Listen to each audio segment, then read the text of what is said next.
boy, DEMEGODTV. It's Wave God in this motherfucker. Hey, shout my nigga Demi Tito. Got song pop like I'm Iggy. All they talking about is last night like I'm Demi. Say you got. Groupies donated $5. Damn ski pulled the Michael.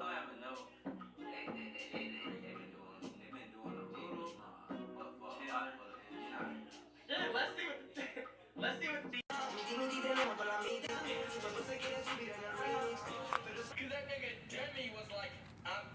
Dean TV, Dean Nation, Dean family. Today we're doing a reaction to top 10 disturbing facts about Disney you never knew. You feel me? If you're new to the channel, like, comment, subscribe, and share the video on all social medias. And comment below what reaction you want me to do next. Check out the original video in the description box below. And hope you guys enjoyed it. And hope y'all well and safe all around the world. You feel me? And check out the DNTV clothing merch in the description box below. And no further ado, let's get into this reaction. Over the last century, Disney has provided us with many wonderful memories or fun experiences or just a good movie or two. Disney as a company is known for its reputation and trying to keep as clean of an image as possible, but that hasn't stopped some secrets from getting out. From some questionable decisions of the past to some hidden movie messages, all the way to some fatal accidents at Disney parks. On today's top 10 list, I'll be covering 10 disturbing facts about Disney you never knew. Starting off this list in our number 10 spot, we have the missing mothers. Have you ever noticed that a lot of characters in Disney movies don't have mothers? Or if they do, something bad happens to the mothers in the film?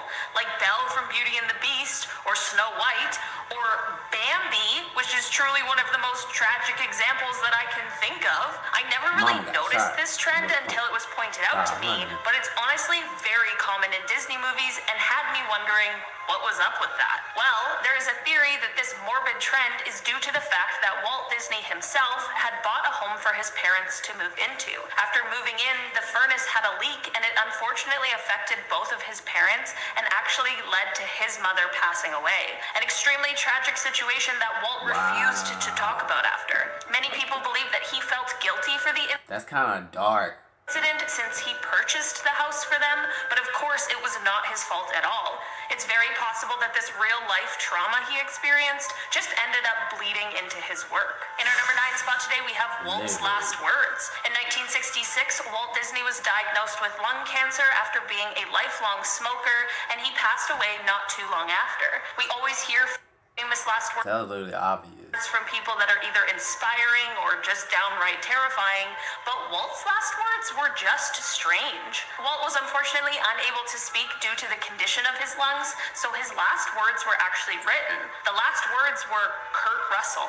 I wish I could tell you this super interesting story about Kurt, but he was actually just a child actor at the time of Walt's passing. Kurt did voice work, but he also starred in a few movies. Unfortunately, no one really knows why Kurt was on Walt's mind in his final moments, and unless Kurt knows something that he isn't telling us, we will probably never know. In our number 8 spot today, we have a Toy Story connection. Before I dive into this one, guys, please don't forget to hit the thumbs up button if you're enjoying the video so far, because it really helps us out. Toy Story is an absolute classic that is well loved by many. I mean, what kid hasn't imagined their toys coming to life behind closed doors? It honestly is the dream. One little known thing about Toy Story, though, is its creepy connection.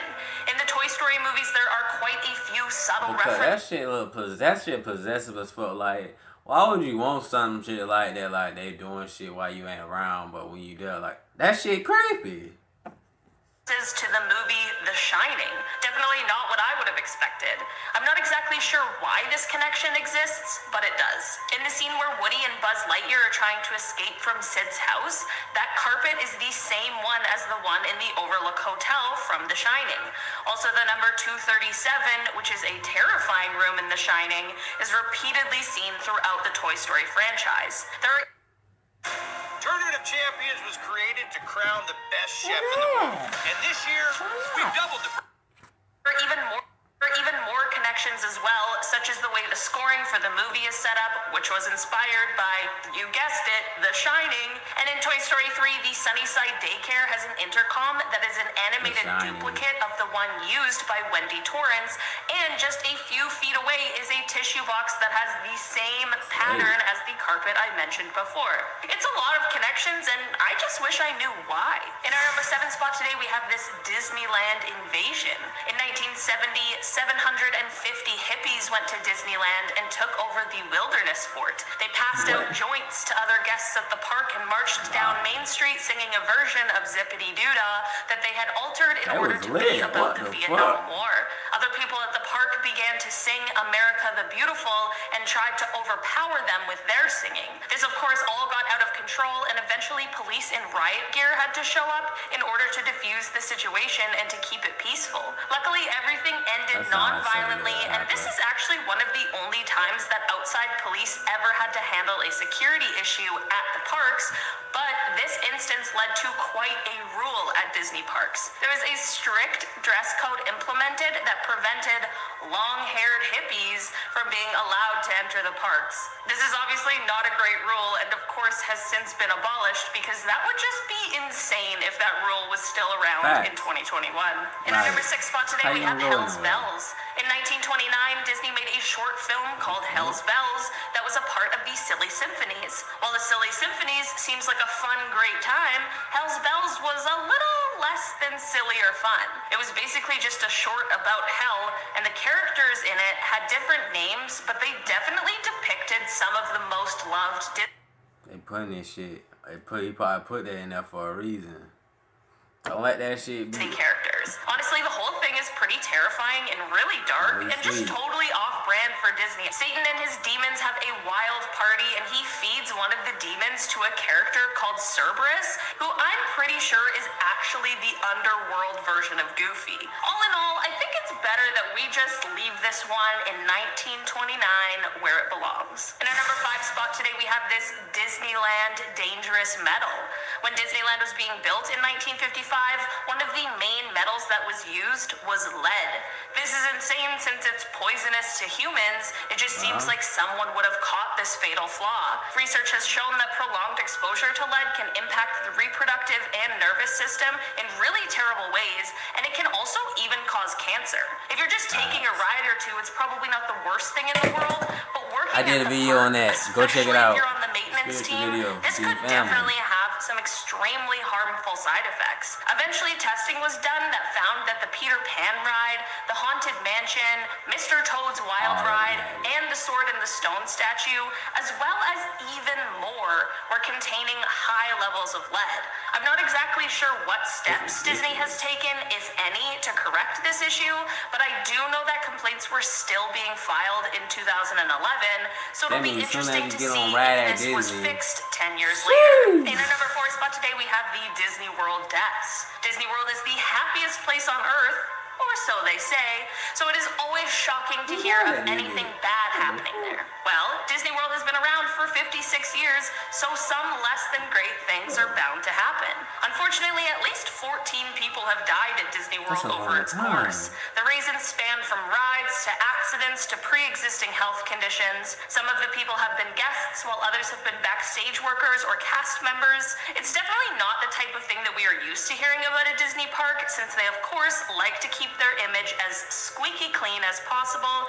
But hey, there are some things that are just unavoidable. In our number 3 spot today, we have this woman's rejection letter. The 1930s weren't exactly an ideal time to be a woman for a multitude of reasons, and one of them just happens to be the difficulty in finding employment. Women who applied to be animators at Disney Studios constantly found themselves being turned down because of the fact that they were women. One woman named Miss Frances Brewer was one of the many women who applied for a position, and this is the rejection letter that she received from Disney Studios. Women do not do any of the creative work in connection with preparing the cartoons for the screen, as that work is performed by young men. For this reason, girls are not considered for the training school. To qualify for the only work open to women, one must be well-rounded in the use of pen and ink, and also also of watercolor. The work to be done consists of tracing the characters on clear celluloid sheets with India ink and filling in the tracings on the reverse side with paint according to directions. With how far we've come from this time in America,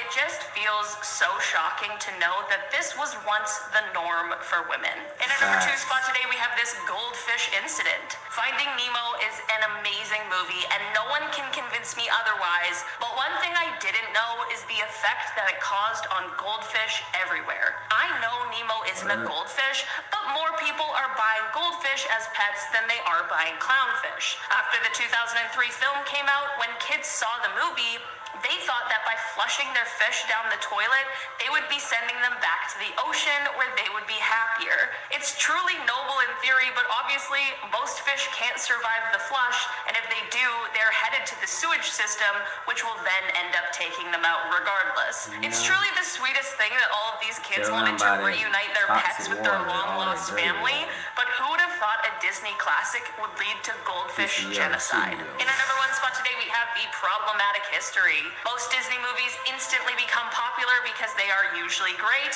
and having them come from a reputable source definitely doesn't hurt. There is one Disney movie from a while ago that you might have never heard of though, and it is called Song of the South. The movie follows a small boy who goes to visit his grandmother's plantation, where he meets a black man who they call Uncle Remus, who is a former slave, who was played by a man named James Baskett. Yep, that is unfortunate.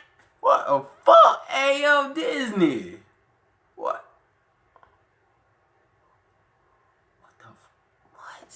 A real movie that was made by Disney, and the reason you may have never heard of it is because it is obviously super racist. What's worse is that the movie actually won an Academy Award for Best Song in 1947 for Zippity Doo-Dah. It's safe to say that this movie has since been buried, and it should definitely stay that way. Alright guys, that has been our list for today. Thank you so much for checking it out. I've been your host, Olivia Kozlowski. I hope you guys like that Dean Family D Nation. Like, comment, subscribe, and share the video on all social medias and comment below what reaction you want to do next. See you guys next time. Love you guys. I'm out. Wow.